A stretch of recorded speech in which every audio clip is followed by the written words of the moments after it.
Hallelujah, সবাইকে যিশু, জয় যিশু। আমি প্রার্থনাতে যাব। সর্বশক্তিমান ঈশ্বর পিতা, তোমার মহান নামে ধন্যবাদ করি পিতা, স্বর্গ পিতা, সিংহাসন পিতার পাদে তোমার চরণ ধরে নিয়ে সঙ্গে ধন্যবাদ করি পিতা। যে সকল সন্তানরা যারা ইউটিউব ফেসবুকে যারা রুটিন মানুষের ভিতরে তারা রোজ যেমন আশীর্বাদে প্রার্থনা জুড়ে ভিতরে আজকে যে আশীর্বাদে প্রার্থনা যুক্ত করছে, অসংখ্য ধন্যবাদ করি। যে ক্রিসমাস ভিতরে পৃথিবী প্রান্ত জুড়ে ভিতরে যে আজকের আমরা প্রভু যীশু খ্রিস্টের যে জন্মদিন পালন করছি প্রভু, যে সকল সন্তানরা যারা আজকের এই মুহূর্তে দেখছি পিতাগো, তাদেরকে তুমি আশীর্বাদ করো পিতাগো। পিতাগো সর্বদা পিতাগো বাক্য বলেছে পিতাগো, আদিতে বাক্য ছিল, বাক্যে পিতা বস্তু সমস্ত কিছু সৃষ্টি করেছিল পিতাগো। সেই বাক্য অনুসারে তোমার কাছে চাহাত করছি পিতাগো। দ্বিতীয় বিবরণ তার 28 অধ্যায় 1 পদে প্রভু তোমার বচনে বলেছে পিতাগো, যে আমি তোমাদেরকে যে সকল আজ্ঞা আদেশ করিতেছি যত্নপূর্বক পালন করিবার জন্য, যদি তুমি আপন ঈশ্বর সদাপ্রভু মনোযোগ সহকারে কর্ণপাত করো, তবে তোমার ঈশ্বর সদা পৃথিবীর সমস্ত জাতির উপর উন্নত করিবেন। প্রভুকে তোমার মহানয় প্রশংসা করি পিতাগো। যে সকল সন্তানরা যে বিশেষ করে পিতাগো, যে আজকের যে ডিসেম্বর, যে 25 ডিসেম্বরে তারা বিশেষ করে পিতাগো যে জুড়তে পেরেছে, তাদেরকে তুমি আশীর্বাদ করে তাদের তুমি কৃপা করো পিতা। পিতাগো সর্বদা পিতাগো এই ডিসেম্বর মাস পিতাগো আশীর্বাদের মাস হয়েছে পিতা। পুরো মাস পিতাগো সেই জন্মদিনের যে মাস যে পালন করছে প্রত্যেকটা সন্তানকে তুমি আশীর্বাদ করে তাদেরকে তুমি কৃপা করো পিতা। পিতাগো সর্বদা পিতাগো নতুন কি পুরনো জন প্রত্যেকটা সন্তানকে পিতাগো তুমি আশীর্বাদে পরিণত করো পিতা। সেই পজিটিভ তুমি শিক্ষায় শিক্ষিত করো পিতা। এই প্রার্থনা মিষ্টিবের মহান যিশুর নাথশ্রীর নাম থেকে চালাম, আমেন আমেন, হালেলুয়া।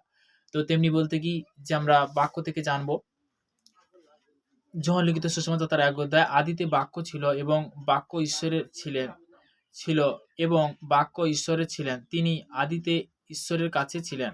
সকল তাহার দ্বারা হইয়াছিল, যাহা হইয়াছে তাহারা কিছুই তাহা ব্যতিকে হয় নাই। তাহার মধ্যে জীবন ছিল এবং সেই জীবন মনুষ্যগণের জ্যোতি ছিল, আর সেই জ্যোতি অন্ধকারের মধ্য দীপ্তি দিতে, আর অন্ধকার তাহা গ্রহণ করিল না। এই জন্য মনুষ্য উপস্থিত হইলেন। তিনি ঈশ্বর হইতে প্রেরিত হইয়াছিলেন, তাহার নাম যোহন। তিনি সাক্ষ্যের জন্য আসিয়াছিলেন, সেই সেই জ্যোতির বিষয়ে সাক্ষ্য দেন, যেন সকলে তাহার দ্বারা বিশ্বাস করে। তিনি সেই জ্যোতি ছিলেন না, কিন্তু আসিলেন যেন সেই জ্যোতির বিষয়ে সাক্ষ্য দেন। প্রকৃত জ্যোতি ছিলেন, যিনি সকল মনুষ্য দীপ্তি দেন। তিনি জগতে আসিতেছিলেন, তিনি জগতে ছিলেন এবং জগৎ তাহার দ্বারা হইয়াছিল, আর জগৎ তাহাকে চিনিল না। তিনি নিজে অধিকারে আসিলেন, আর যাহারা তাহার নিজের তাহারা তাহাকে গ্রহণ করিল না। কিন্তু যত লোক তাহাকে গ্রহণ করিল, সেই সকলকে যাহারা তাহার নাম বিশ্বাস করে, তাহাদিগকে তিনি ঈশ্বরের সন্তান হইবার ক্ষমতা দিলেন। তাহারা রক্ত দিয়া নেয়, মাংসের ইচ্ছা হইতে নয়, মনুষ্যের ইচ্ছা হইতেও নয়, কিন্তু ঈশ্বরের হইতে জাত। আর সেই বাক্য মাংসের মূর্তিন হইলেন এবং আমাদের মধ্যে প্রশা করিলেন, আর আমরা তাহার মহিমা দেখিলাম, যেমন পিতা হইতে আগত এক জাতের মহিমা। তিনি অনুগ্রহে ও সত্যপূর্ণ। যোহন তাহার বিষয়ে সাক্ষ্য দিলেন, আর উচ্চস্বরে বলিলেন, ইনি সেই ব্যক্তি যাহার বিষয় আমি বলিয়াছি, যিনি আমার পশ্চাৎ আসিতেছেন, তিনি আমার অগ্রহণ হইলেন, কেননা তিনি আমার পূর্বে ছিলেন। কারণ তাহার পূর্ণতা হইতে আমরা সকলে পাইয়াছি, আর অনুগ্রহের উপরে অনুগ্রহ পাইয়াছি। কারণ ব্যবস্থা মসি দ্বারা দেওয়া, ইহা ছিল অনুগ্রহ ও সত্য জীবন খ্রিস্ট দ্বারা উপস্থিত হইয়াছে। ঈশ্বরকে কেহ কখনো দেখে নাই। একজাত পুত্র, যিনি পিতার কোলে থাকেন, তিনি তাহাকে প্রকাশ করিয়াছেন। আর যোহন সাক্ষ্য এই, যখন জিহুদিয়াগণ কয়েক জন যাজক ও লোককে দিয়া জেরুসালেমে হইতে তাহার কাছে এই কথা জিজ্ঞাসা করিয়া পাঠাইলেন। হালেলুয়া।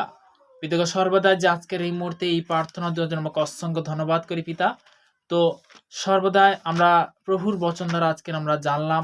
নেক্সট বলতে কি আমরা বাক্যতে যাব, গীত সংগীতা তার 50 অধ্যায় 150 অধ্যায় প্রভুর বচন দ্বারা, তোমরা সদাউর প্রশংসা করো, ঈশ্বরের পবিত্র স্থানে তাহার প্রশংসা করো, তাহার শক্তির বিনতি তাহার প্রশংসা করো, তাহার পরাক্রম কার্য সকলের জন্য তাহার প্রশংসা করো, তার মহিমার বহুল্য অনুসারে তাহার প্রশংসা করো, তরিধ্বনি সহ তাহার প্রশংসা করো, নেবল ও বিনা যন্ত্রে তাহার প্রশংসা করো, তবলা ও নিত্যযোগ তাহার প্রশংসা করো, তার যুক্তের বস্ত্রের যন্ত্রের ও শীতে তাহার প্রশংসা করো, শ্রবণ করতালের যজ্ঞে তাহার প্রশংসা করো, উচ্চ ধ্বনি করতালের যজ্ঞে তাহার প্রশংসা করো, শ্বাস শিষ্টা সকলে সদাপ্রভুর প্রশংসা করো, তোমরা সদাপ্রভুর প্রশংসা করো। হালেলুয়া। তো তেমনি বলতে কি যে আমরা প্রভুর বচন দ্বারা আমরা প্রার্থনা করলাম, বাক্য দ্বারা প্রার্থনা, আদিতে বাক্য ছিল, বাক্যে পিতা প্রভু সমস্ত কিছু সৃষ্টি করেছিল। তো তেমনি সেই বিষয় নিয়ে আমি আজকের যে মুহূর্তে প্রার্থনাতে যে আজকে শেয়ার করলাম যে জগৎ তাকে গ্রহণ করলো না, জগৎ কিন্তু অন্ধকারটা বেছে নিল। তো তেমনি বলতে কি স্বয়ং ঈশ্বর তার একমাত্র পুত্র সেই মহান যিশুকে পাঠিয়েছিল। কেন পাঠিয়েছিল? আমরা যেন পরিত্রাণ পাই, আমরা যেন উদ্ধার পাই, তাই না? তো তেমনি যখন তার 14 অধ্যায় 27 পদে প্রভুর বচন বলে গেছে যে শান্তি আমি তোমার কাছে রাখিয়া যাইতেছি, আমারই শান্তি তোমার দান করি। জগৎ যে রূপ দান করে আমি সে রূপ দান করি না, তোমাদের হৃদয় উদ্বিগ্ন না হোক, ভীত না হোক। হালেলুয়া।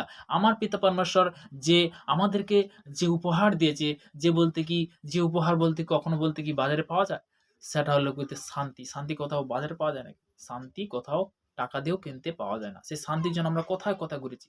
তো একসময় বলতে কি আমরা অনেক জায়গায় গেছি, কোথাও না কোথাও, কোথাও মন্দির, কোথায় তান্ত্রিক, কোথায় কবিরাজ, বিভিন্নভাবে গেছি, কিন্তু কোথায় ডাক্তার, কোথাও কিন্তু পরিত্রাণ পাইনি। কিন্তু আমরা যখন সেই জীবিত ঈশ্বর যখন ধরলাম, আমার জীবনে যখন বলতে কি যে সত্যি কথা বলতে কি যখন আমি পীড়িত হয়েছিলাম, যখন বলতে অ্যাসিডিটি, পেটের পেন, বিভিন্ন দিক দিয়ে শয়তান যখন আটাক করেছিল, বিভিন্ন দিক দিয়ে বলতে কি আর্থিক দিয়ে বিভিন্ন দিকে শয়তান আটাক করতো, তখন বলতে কি আমি কত জায়গায় গেছি, কিন্তু কোথাও কিন্তু পরিত্রাণ পাইনি। তখন যিশুর নামে পরিত্রাণ যখন আমরা শুনলাম, শোনাতে তখনই বলতে কি যে আমি যখন আমার মা যখন বললো, তো তখন বলতে কি আমি অনেক আগে বাক্য শেয়ার করেছিলাম।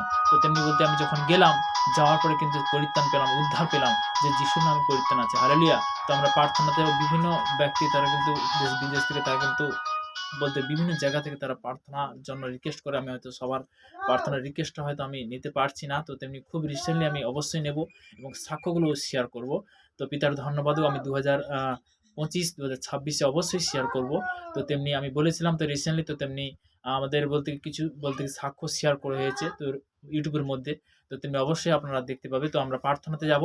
সর্বশক্তিমান ঈশ্বর পিতা, তোমার মহানামে ধন্যবাদ করি পিতা, স্বর্গ পিতা সিংহাসন পিতার পাদবীর তোমার চন্দ্রনে অসংখ্য ধন্যবাদ করি পিতা গো, যে সকল সন্তানরা ভরাক্রান্ত পিতাকে দুঃখ কষ্টে অনাহারে বেসাহারে রেল স্টেশনে ফুটপাতে পিতাকে পড়েছে, তাদের জন্য প্রার্থনা উচিত, তাদেরকে তুমি অন্ধকার জগৎ থেকে আলোর দিতে হবে পিতাগো।